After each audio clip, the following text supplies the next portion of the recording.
Olá, bem-vindos, bem-vindas ao canal Gestão Integrativa. Eu sou Ângelo Calori, especialista, professor, palestrante em compliance e governança corporativa e ética também. Oi, Ângelo. Oi, Ana. Olá a todos e todas, bem-vindos. E eu sou Ana Paula Candeloro. Eu sou executiva, conselheira, mentora de startups e especialista em governança corporativa e ASG, ambiental, social e governança. E o tema de hoje é... Conselhos disruptivos. E a grande pergunta é: diversidade traz inovação?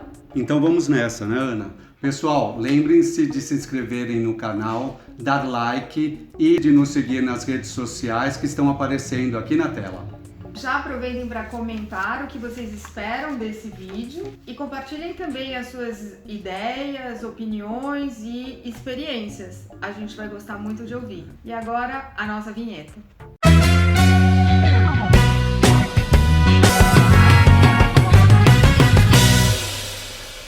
Nós sabemos que, no geral, as empresas se comportam sistematicamente da mesma maneira e com os mesmos princípios do que elas se comportavam na Revolução Industrial, com fluxos, com processos, com uma hierarquia, tudo muito pré-estabelecido, formatadinho e com uma pouca flexibilidade para trabalhar com os conflitos. E eu sei que o Ângelo fez uma pesquisa a respeito disso. Como é que é, Ângelo? É verdade isso? Sim, eu fiz uma pesquisa sobre a diversidade nos conselhos de administração das empresas listadas no IBRX 100. E é impressionante verificar a pouca disposição na visão da diversidade dos membros do conselho, e eu olhei diversos recortes, diversas variáveis, e você chega a ver casos de instituição financeira de grande porte com um conselheiro, membro do conselho, com 29 mandatos consecutivos. Isso é 29? Diversidade? Gente, o que vocês acham disso? É disruptura isso, né? Então, é lógico que também não é excludente. Certamente, profissionais deste quilate têm muito a acrescentar ainda, né? Eu acho que é importante observar, mas a preocupação é de manutenção no mesmo conselho. Então, a rotatividade, a diversidade, e ele não é o único, né? Dessas 100 empresas, 3 eu chamei de jubilados, acima de 25 mandatos consecutivos.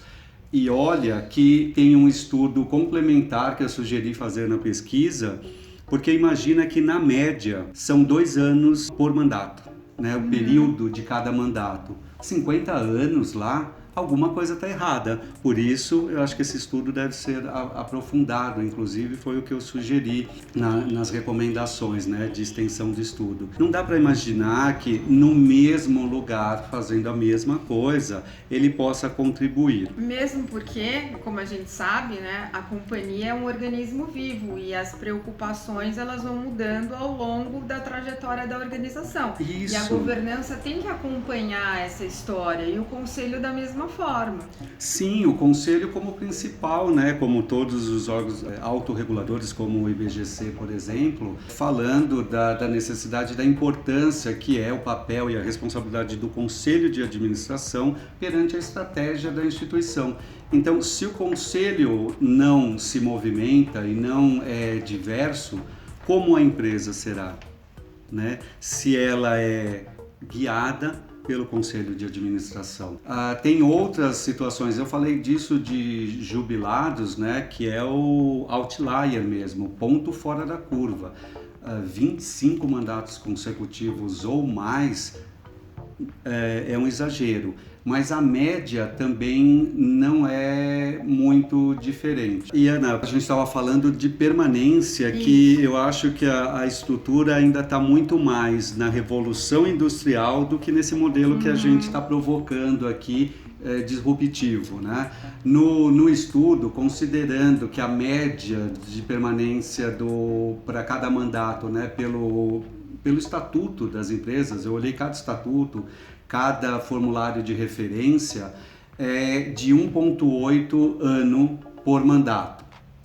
A média, então, dos membros dá 8,2 anos. Quantidade de mandatos, que acima de 2 mandatos consecutivos, é de 60% dos membros estão acima de 2 mandatos. Né? E é lógico que a gente tem aqui, ele vale reforçar a quantidade de mandatos, os jubilados, né? 25 mandatos ou mais. Isso precisa ser estudado. Eu quero, assim que possível, reforçar e analisar melhor para entender, porque são pessoas que já se aposentaram, 60 anos como mandato, não é possível. E a gente sabe que o Conselho tem a obrigação de estar antenado com uma agenda de preocupações sempre muito atual. E essa agenda de hoje é diferente da agenda, né, de preocupações e de pautas de décadas atrás. Alguns temas hoje são muito previsíveis nesse nosso cenário de discussões, como, por exemplo, falar sobre propósito, engajamento de stakeholders, alguns valores como empatia, senso de acolhimento, senso de justiça, impacto positivo na sociedade. Tudo isso acabam sendo pautas impostas, né, para serem tratadas nesse colegiado. Mas o que a gente quer trazer aqui para vocês é como, na verdade, a gente consegue criar um ambiente propício para um pensamento inovador, para que ele gere espontaneamente. Não para que de repente a empresa, né, simplesmente pense, vamos criar um comitê de inovação e todo mundo ali sentadinho, né, formatado numa caixinha, pensando sobre inovação. O que a gente quer trazer aqui é como isso pode ser gerado espontaneamente. Será que é possível? A gente acabou estudando, o Ângelo e eu, um autor, na verdade é um empreendedor, o Victor Huang. Não foi, Ângelo? Isso mesmo. E aí, para quem não sabe, deixa eu contar aqui. O Victor Huang escreveu um livro, The Rainforest, A Floresta Tropical, isso em 2012. Inclusive, ganhou um prêmio como livro do ano, o Gold Medal, pela Forward Reviews. Ele é considerado um expert, né, em crescimento econômico. E, na verdade, ele fez, né, esse estudo comparando as companhias, né, e o pensamento e o fomento desse pensamento inovador à organização das florestas tropicais. Como é que é isso, Ângelo? A gente que estudou um pouquinho, conta aí para os nossos internautas.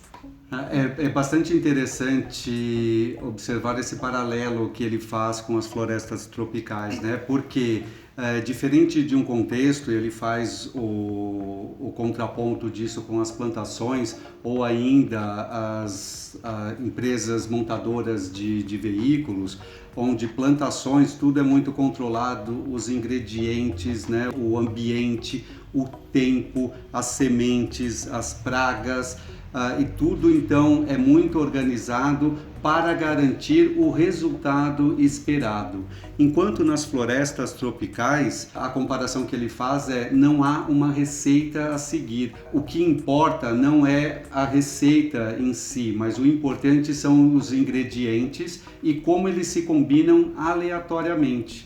Então, o exemplo dele também que usa, enquanto numa plantação uma erva daninha é retirada, né, as pragas são controladas, na floresta tropical ela convive e se harmoniza e se conecta com o resto da floresta, dos componentes e possivelmente pode criar uma nova espécie, uma riqueza, um resultado impressionante. Ele continua esse paralelo também fazendo uma referência à criação de novas empresas como Facebook ou Google, as empresas de garagem, né, na década de 90, e que se elas não seriam à sua época consideradas ervas daninhas. E pode-se observar também essa visão. Se for olhar a biografia do Bill Gates, por exemplo, é fácil observar a quantidade de desafio, né, e de tentativas até conseguir. E aí ele faz a comparação, não teria sido empresas como Google e Face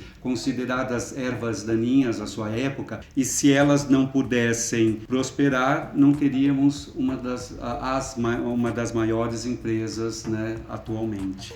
E é muito legal porque ele fala assim que o valor econômico, né, percebido está exatamente nessa fusão que ela é inesperada, ela é espontânea, desses elementos, né, que criam, né, essa terceira coisa, né, que é a inovação. E que é uma coisa muito diversa, né? E que exatamente o meio é que contribui. E a gente pode observar que na natureza as espécies, né, elas são muito superiores ao número de elementos que se encontram na natureza. Exatamente por quê? Por causa dessa combinação aleatória. São poucos os elementos e muitas das espécies. A gente observa isso, né, na fauna e na flora. Isso. E vale uma provocação aqui, que é lógico que nada do que a gente fala tem uma visão de excludente completamente. Algumas coisas convivem, cada uma num nível de evolução.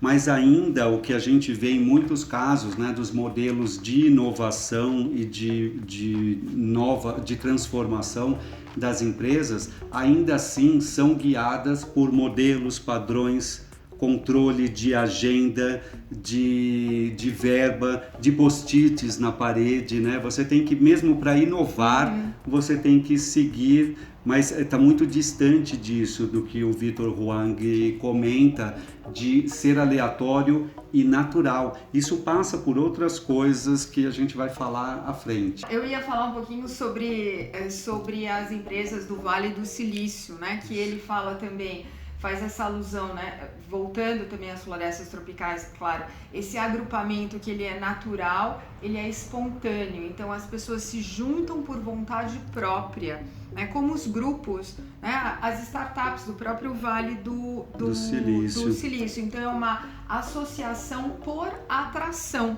Né? São os por grupos, atração, por interesse e por um resultado. Exato, focado em um resultado, em um propósito e a criação desse resultado surpreendente, que são esses fenômenos que a gente vê nas startups de super sucesso no Vale do Silício. É bom, e ele faz também, para não parecer que Vale do Silício é Marte ainda, na visão da Califórnia, né? Hollywood também, ele fala muito do cinema, né? E aí questionável a qualidade dos resultados que a gente vê nas telas, né?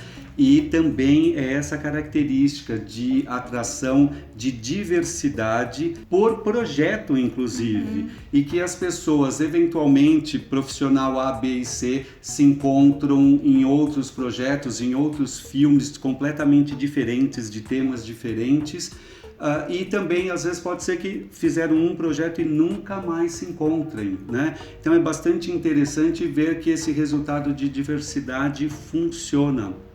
E para quem quiser compartilhar as suas experiências com relação a esse assunto, deixem aí os seus comentários ou façam as suas perguntas, porque a gente vai olhar com muito carinho e vai procurar responder a todas elas com certeza. Ângelo, sabe o que eu estava lembrando? Você falou sobre a questão das ervas daninhas, né? E aí eu me lembrei de ordem, desordem, de caos, e aí me veio à mente o D-Rock. D-Rock, em 99, trouxe o conceito das organizações caóticas. Ele foi o fundador e CEO da Visa Internacional Cartões de Crédito. E ele exatamente trouxe esse conceito que foi muito transformador de gestão por meio de uma combinação de ordem e caos. E ele trazia muito, né, apesar de ser em 99 e do Juan ter feito o trabalho em 2012, né, ele já trazia esse conceito fazendo uma alusão até futura às florestas tropicais. E eu achei bastante interessante esse exemplo que você trouxe agora da Visa com o D-Rock, porque quando a gente fala de Google, de Facebook, empresas que nasceram neste mundo disruptivo, né? Agora, D-Rock sim fez um modelo bastante disruptivo, porque ele transformou algo que já existia num padrão antigo, né? Isso é bastante interessante. Da Revolução Industrial. Então, na verdade, a gente vê que a gente consegue fazer essa geração espontânea de inovação quando o meio ambiente propicia as condições adequadas para que haja essa geração espontânea. né, do pensamento inovador e do pensamento criativo. Bom, mas enfim, eu acho que isso da questão da diversidade, da questão da inovação, do fomento desse pensamento, né, da composição desse colegiado, é que vai trazer esse diferencial competitivo e estratégico para a organização. Mas a gente pode falar mais sobre alguns outros exemplos aí do Juan e falar também sobre o Frederic Laloux, que trouxe um conceito de reinventando as organizações, uma nova forma de gestão. A gente também estudou sobre o Laloux, não foi, Ângelo? E a gente quer falar mais sobre isso para vocês no nosso próximo vídeo. Isso mesmo. Tem muito do que a gente falar de gestão integrativa nesse modelo de disruptura, né? Temos que transformar para trazer qualidade, geração de valor, proteção, sustentabilidade para as organizações. Por isso, gente, até o próximo vídeo. Stay tuned. Pessoal, nos vemos no próximo vídeo. Gostaria de agradecer a todos e todas que nos seguiram até aqui, assistiram esse vídeo até o final e que, tenho certeza, vão deixar os seus comentários, as suas dúvidas, as suas perguntas e compartilhar as suas experiências. Como eu falei, a gente vai olhar tudo com muito carinho e vai responder a vocês. O vídeo acaba por aqui, mas você tem a opção de assistir no canal Gestão Integrativa, onde nós disponibilizaremos outros vídeos. Então, por isso, lembre-se de se inscrever, porque você receberá uma notificação sempre que a gente postar um vídeo novo. Até a próxima! Pessoal, não se esqueçam, deem um like no vídeo e nos sigam nas redes sociais, no Face, no Insta, no LinkedIn. Tá tudo aparecendo aqui na tela, tá? Isso mesmo. Obrigada, gente. Obrigado. A gente vai trazer muita informação, muita referência. Tá bom, então Mas nós somos referência. Tá bom, então no geral... Para nós que estamos fazendo esse trabalho e também compartilhem para que... Não, você só vai falar, inscreva-se no canal, dê o like e compartilhe. siga nas redes.